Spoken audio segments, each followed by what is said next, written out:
Militan Houthi Yaman kembali meluncurkan serangan di Laut Merah pada Jumat 15 Maret 2024.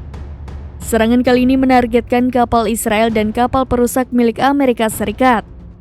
Juru bicara Houthi Yaman, Jenderal Yahya Saree mengatakan kapal Israel yang diserang adalah Pacific 01.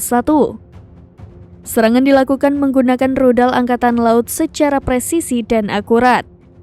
Sementara kapal perusak Amerika Serikat diserang menggunakan pesawat tak berawak atau drone.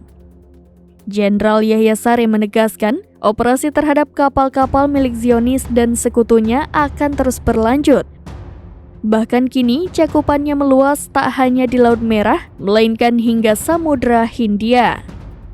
Houthi akan mencegah kapal-kapal terkait Israel melewati samudra tersebut menuju Tanjung Harapan. Sejak operasi dimulai sudah ada 74 kapal yang menjadi target serangan militan Yaman.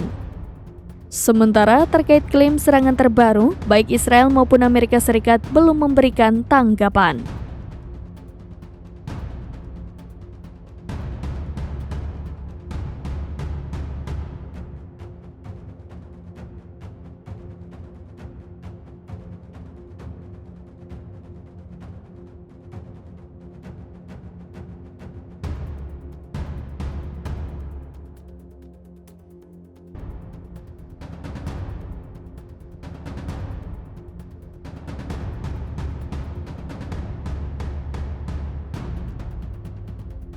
Download Tribun X sekarang, menghadirkan lokal menjadi Indonesia.